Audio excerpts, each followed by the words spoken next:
여러분들은 어렸을 때 전래동화를 읽어본 적 있으십니까?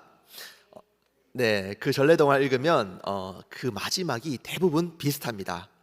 주인공 누구는 오래오래 행복하게 살았답니다. 끝 하고 끝이 납니다. 외국의 전래동화도 비슷합니다.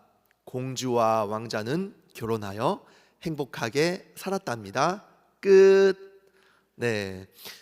우리의 이야기의 끝도 이렇게 행복했으면 좋겠습니다. 그리고 우리가 읽는 이 구약 성경의 마지막도 그렇게 해피엔딩으로 끝나기를 소망합니다. 우리가 소망하는 이 구약의 엔딩은 이렇습니다. 하나님의 택한 백성 이스라엘이 약속의 땅 가나안 땅에서 오래오래 행복하게 살았답니다. 끝 하고 끝나면 뭔가 좋을 것 같습니다. 그런데 우리가 읽는 이 구약 성경은 그렇게 해피엔딩으로 끝나지 않습니다. 처참합니다. 너무 어렵습니다. 저주로 끝이 납니다. 내가 와서 저주로 그 땅을 칠까 하노라. 이렇게 저주로 끝이 나 버립니다. 말라기 선지자가 예언한 이 시절은 어두운 시절이었고 사람들은 스스로 버림받았다라고 생각하고 자신의 마음대로 살기 시작했습니다. 말라기 시절 그 이전의 사람들은 그래도 소망이 있었습니다. 그들은 바벨론 포로에서 풀려났고 하나님은 그들에게 사명을 주셨습니다. 그것은 바로 성전을 재건하는 일입니다. 성전이 재건되고 스가랴 선지자는 이스라엘 백성들에게 한 가지 예언을 선포했는데요. 그것은 바로 여호와의 싹이 일어날 것이다 라고 하는 예언입니다. 사람들은 들떠 있었습니다. 드디어 메시아가 올 것인가? 현실은 너무 가난하고 힘들고 여전히 이 페르시아의 지배 아래에 있지만 여호와의 싹, 그 메시아가 도래하면 우리의 삶도 변화될 것이다 라고 하는 그 소망에 부풀어 올랐습니다. 그러나 성전이 재건되고 20년이 지나도 아무런 소식이 들려오지 않습니다. 여전히 현실은 똑같습니다. 사람들은 점점 피폐해집니다. 그들은 예배하는 모습도 점점 피폐해집니다. 온전한 예물을 드리는 것이 아니라 저는 것, 병든 것을 하나님께 가지고 나옵니다. 제사장들도 이제는 다 포기해버립니다. 사람들은 11조도 드리지 않습니다. 성전은 갈수록 피폐해졌습니다. 이런 흑암의 시대에 하나님께서는 선지자 말라기를 보내주셨습니다. 그리고 말라기를 통해서 회개의 심판, 회개의 메시지, 심판의 메시지를 선포하십니다. 그리고 마지막을 이렇게 장식합니다.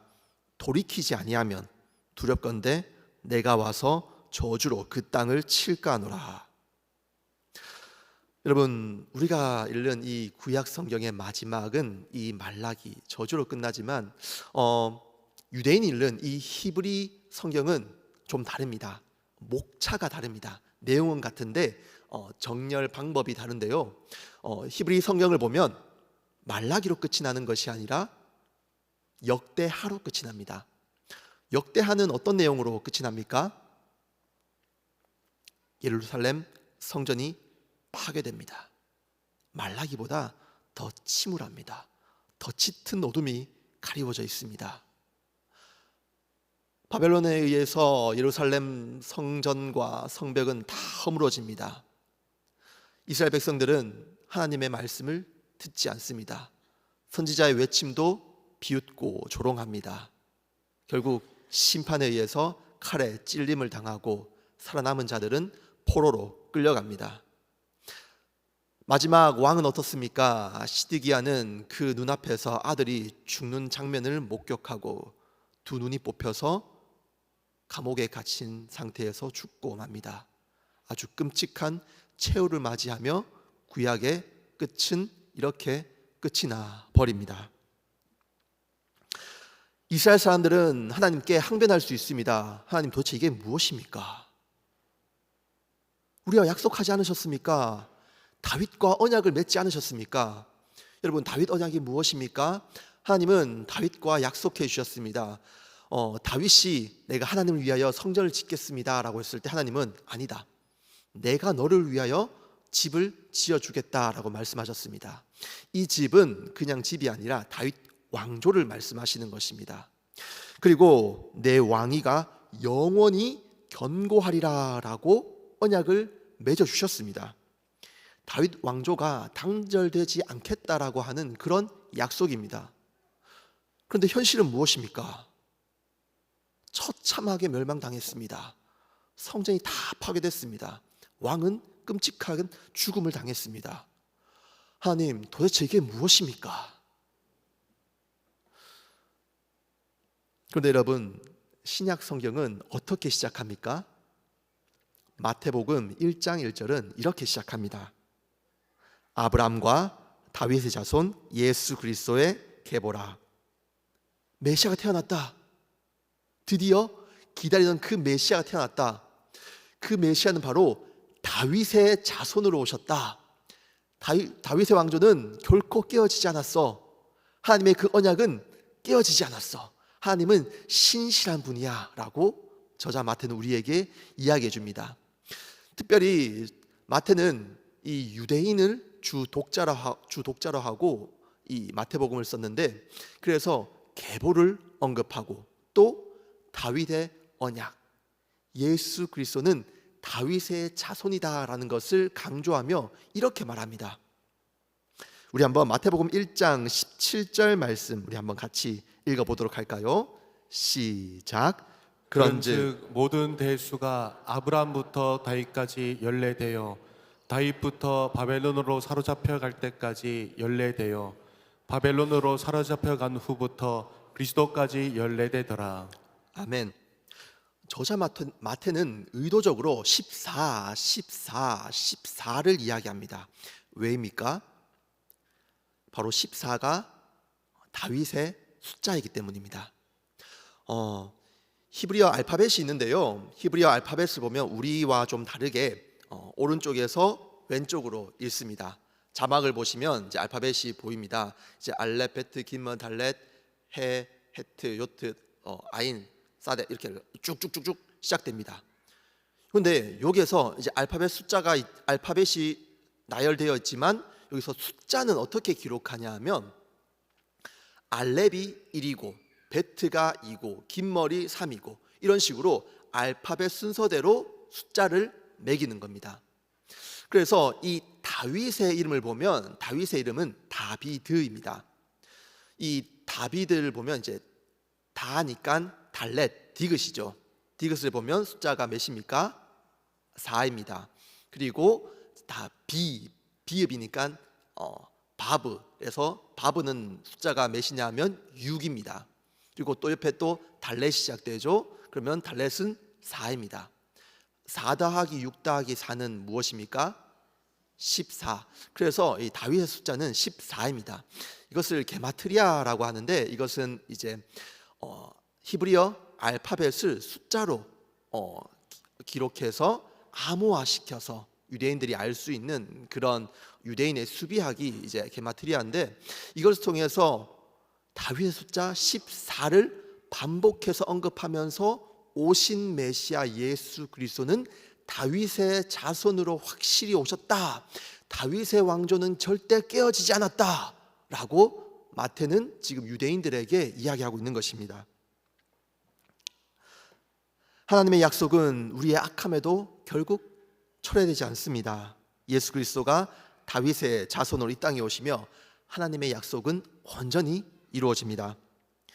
이 구약의 끝은 절망으로 끝나는 것 같지만 아직 성취되지 않은 하나님의 약속 때문에 그 소망을, 그 약속을 기다리는 책입니다. 말라기도 마찬가지입니다. 저주로 마치는 것 같지만 그 어둠 속에서 소망의 별빛은 반짝입니다.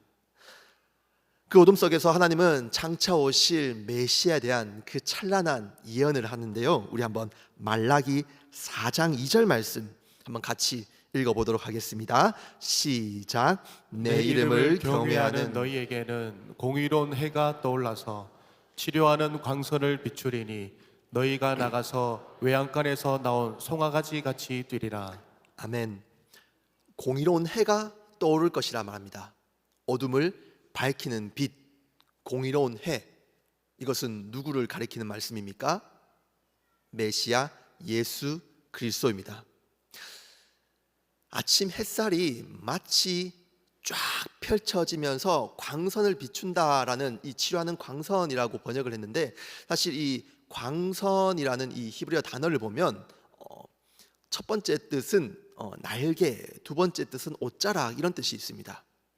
그러니까 해가 쫙 떠오르면서 빛이 비추이는 이 모습이 마치 치료하는 날개와 같다라는 이런 시적 이미지를 개역 개정에서는 이제 광선이라고 표현했는데요. 두 번째 번역인 이 치료하는 옷자락이라고 만약 우리가 번역을 한다면 한 가지 우리가 신약의 사건이 떠오르죠. 예수 그리스도의 그 옷자락을 만지며 혈루병이 나은 여인이 떠오르기도 합니다. 이처럼 이 말라기에서 오실 메시아를 예언하고 있고요. 또한 이 메시아 예언뿐만이 아니라 신약을 향한 이 연결고리 역할을 하는데, 이 4장 5절에 보면 이렇게 말합니다. 내가 선지자 엘리야를 너희에게 보내리니. 여러분, 이 엘리야는 누구입니까? 세례 요한이죠. 예수님께서 오리라 한 이 엘리야가 바로 세례 요한이다, 요한을 가리킨다라고 말씀하셨습니다. 세례 요한이 어떤 사역을 합니까? 회개시키고 돌이키게 하는 그런 사역들을 하시죠. 그리고 이 말라기의 마지막에 보면 회개하고 돌아오라라는 것을 촉구하죠. 그러면서 신약에 넘어가면 세례 요한이 나오면서 회개하고 돌이키게 하는 이 연결고리를 역할을 하는 것이 또 말라기입니다. 말라기 4장은 마치 저주로 끝나고 절망 가운데 백성들이 침울해하면서 어둠 가운데 끝이 나는 것 같지만 그 속에서 오실 메시아를 예언하고 있고, 그 예언, 그 오실 메시아를 인하여서 기뻐하고 감격하는, 마치 외양간에 나오는 그 송아지와 같이 기쁨을 이기지 못하고 팔짝팔짝 뛰는 그 감격을 경험하는 그 은혜가 있을 것이다 선포하면서 그렇게 신약으로 연결해 주는 것이 이 말라기 말씀입니다. 말라기는 저주로 끝나는 책인 것 같지만 소망으로 연결하고 복음을 향해 열려있는 책입니다. 새로운 엘리야를 고대하는 내용으로 마치며 앞으로 펼쳐질 그 이야기를 기다리게 하는 책이죠. 여러분, 구약 성경 전체는 어떤 책입니까? 구약 성경 전체도 이와 같습니다. 바로 오실 메시아를 대망하는 책입니다. 메시아가 오실 것이다. 여전히 악하고 죄 가운데 있는 우리의 현실, 그러나 이 현실 우리를 구원해 주실 그 메시아가 반드시 오실 것이다 라고 하는 그 메시아를 기다리는 책이고, 신약은 그 메시아가 오셨다 선포하는 책이 바로 신약 성경이죠. 하루는 저에게는 이제 4살 된 둘째 아들이 있는데요. 이 둘째 아들이 주일 담임 목사님 설교를 들으면서 이렇게 이야기를 했습니다. 왜 목사님이 자꾸 야옹이를 이야기하지? 담임 목사님이 주일 설교 시간에 자꾸 야옹이를 이야기했다는 겁니다. 이게 도대체 무슨 말일까 들어보니까 목사님께서 룻기 강해를 하시면서 나오미를 말했는데, 이 4살 아이 귀에는 나오미가 야옹이로 들리는 겁니다. 그래서 담임 목사님이 이렇게 말씀하셨습니다. 여러분, 나오미 이름의 뜻은 기쁨입니다. 그러자 제 아들이 뭐라고? 야옹이가 기쁨이라고? 왜냐하면 제 아내 이름이 기쁨이거든요. 이기쁨. 야옹이가 엄마예요? 엄마가 왜 야옹이에요? 이 4살 아이가 주일 설교 말씀을 이해하기에는 힘들죠. 지식의 한계가 있죠. 그런데 마치 우리도 이 4살 아이와 같습니다. 성경을 읽는데 무슨 뜻인지 몰라요. 이해할 수가 없어요. 왜 성막을 이야기할까? 왜 성전을 이야기할까? 하나님은 왜 제사 제도를 언급하실까? 왜 우리에게 이런 율법을 주셨을까? 이 인물은 무엇을 이야기하는 걸까? 우리가 모세, 다윗, 엘리야, 요셉, 다니엘 각 인물 스토리는 아는데 연결시킬 수가 없어요. 도대체 이게 무엇을 이야기하는지 잘 이해가 안 돼요. 여러분, 모르면 어떡합니까? 배워야죠. 그래서 저희는 내년부터 리딩 지저스를 시작하게 됩니다. 성경을 읽으면서 그 속에서 오신 메시아를 읽자라는 겁니다. 구약 성경에 여러 가지 이야기들, 여러 가지 사건들, 인물들이 있습니다. 그것이 어떻게 연결될 수 있습니까? 한 가지의 주제로 연결될 수 있습니다. 여러 가지 사건들을 하나의 꼬챙이로 오뎅처럼 꽂을 수 있다는 거죠. 그 주제가 무엇입니까? 바로 메시아 예수 그리스도. 우리는 이 예수 그리스도로 성경을 읽을 수 있는 능력을 길러야 합니다. 그래서 우리는 리딩 지저스를 통해서 매일같이 우리가 읽은 본문을 가지고 부목사님들께서 새벽마다 우리가 읽은 본문을 가지고 설교하시며 그 속에서 어떻게 예수 그리스도가 예표하는지 말씀해 주실 것이고요. 또 우리가 한 주간 읽을 그 말씀을 담임 목사님께서 주일에 설교하시며 그 성경 말씀 안에 거하시는 예수 그리스도를 말씀하실 것입니다. 함께 우리가 말씀 읽으면서 그 속에서 살아계시는 예수 그리스도를 만나자는 것입니다. 그렇게 구약 성경은 오실 메시아를 기다리는 책인데요. 사람들은 자신의 죄 때문에 대신 이 죽어가는 어린 양을 보면서 느끼는 거죠. 구약 시대 사람들은 내 죄 때문에 이 양이 대신 죽는구나. 그 속에서 대속의 진리를 발견합니다. 그래도 불구하고 자신은 계속해서 죄를 지을 수밖에 없습니다. 나는 어쩔 수 없는 죄인이구나. 이 죄를 나를 단번에 이 죄를 용서해 주실 완전한 제물이 있을까? 그 완전한 제사를 기다리는 것이죠. 사람들은, 이스라엘 백성들은 진에 거합니다. 어떻게 거합니까? 동쪽에는 유다, 이사갈, 스불론, 서쪽에는 에브라임, 므낫세, 베냐민, 남쪽에는 루벤, 시몬, 갓, 북쪽에는 단, 아셀, 납달리, 이렇게 12지파가 진에 거하는데 그 한가운데 계시는 분 누구십니까? 하나님이시죠. 성막에 하나님이 거하십니다. 하나님이 인간 가운데 거하시는구나. 그러나 그 사이에 중보자는 반드시 필요하구나. 사람들은 여러 가지 이런 사건들, 율법들, 성막들, 인물들을 통하여서 예수 그리스도를 발견합니다.